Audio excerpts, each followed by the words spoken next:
Hi guys! Today on Cosplay Extreme, it's for those of you who are Vincent Valentine fans. Today, I show you how to build this. It's a claw.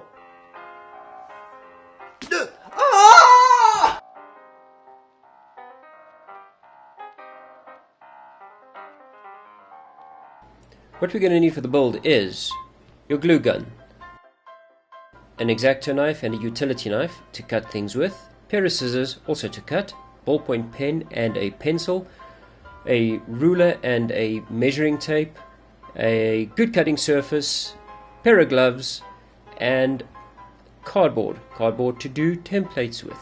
Then we're going to need our crafter's foam. Now that we know what we need, let's measure up our hands. No one's hands are the same size. Take your measurements, write them down. Once you've got all your measurements written down, you can now start drawing up your finger pieces. So obviously, using your ruler and measuring tape, whichever you prefer, you can start creating your parts. You can also start working on the back of the hand. I just eyeballed it and came up with this shape. Works pretty well. Now that we've got this stuff, we can cut it out. Right, so here we are. We have the back of the hand and one finger cut out. Right at this point in time, I know it looks like a giant's finger, but that is going to change because everything fits over each other like this. Okay, so now all you need to do is do that for the rest of your hand, and we'll get back to you once that is done. And there you go. One full set of fingers and the back plate. Once you've got your templates ready, you can start transferring them across to the crafter's foam just by tracing around the edges.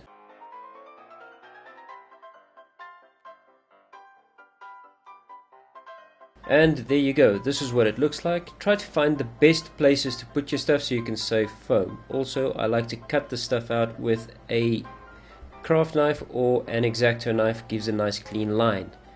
Doesn't matter where you start, just don't cut yourself, and if you do, don't complain to me. And if you're too young to do it, ask your mom and dad to give you a hand. Now that we've got all the finger pieces cut out and the back of the hand, we can start shaping these things. I took a look around the house for shapes that I can use to create the up curve on the back of the finger pieces. So I found that it's got the perfect shape, so I'll be using that for a jig. Also to shape with hairdryer. If all else fails, borrow your mom's, but tell her first. Because this stuff isn't 100% crafter's foam, it will take very little heat to actually shape. Now it's time to start shaping things up. Place your finger pieces onto your jig and using the hairdryer apply heat. This should make the foam soft enough to form.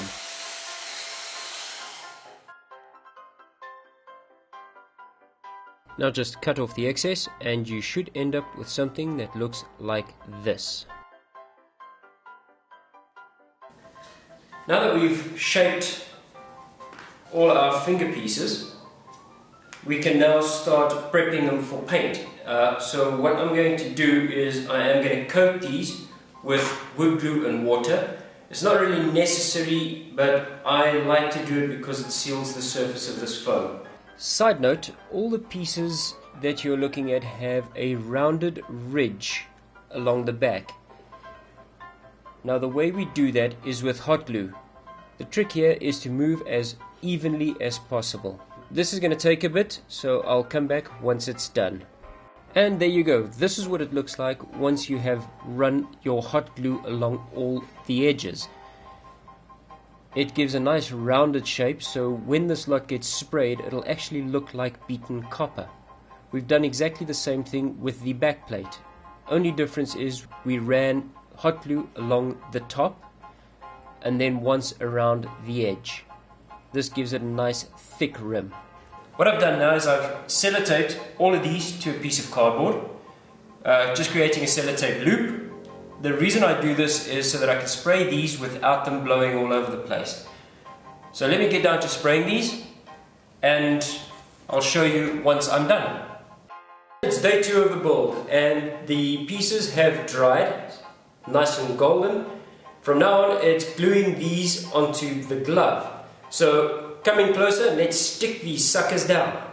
What I'm going to do now is I'm going to glue the first knuckles piece onto the claw, like I did with the first one. The reason for that is these two pieces do not move independently.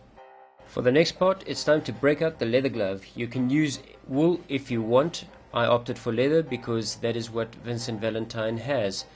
This next part is going to suck a bit because I'm going to be wearing the glove and gluing the pieces down directly. Don't try this at home. I'll let you know if it actually burns or it hurts in any way. I don't have a mannequin's hand, so this is how I'm going to do it.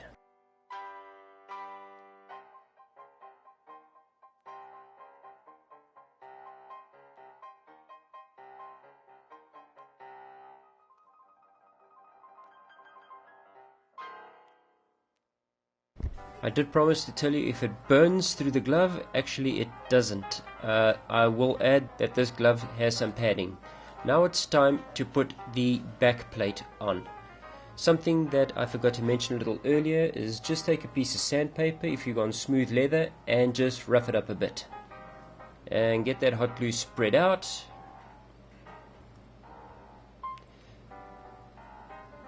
Make sure to place it in the correct place.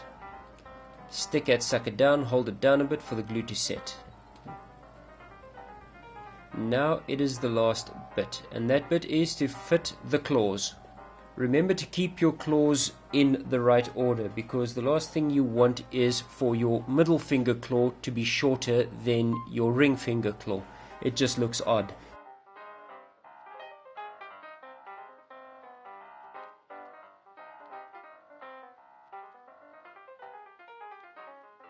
Also, start from the pinky side because you are using your forefinger and thumb for most of the time.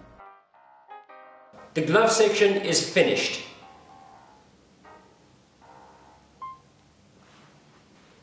With the hat I feel a bit like Freddy Krueger.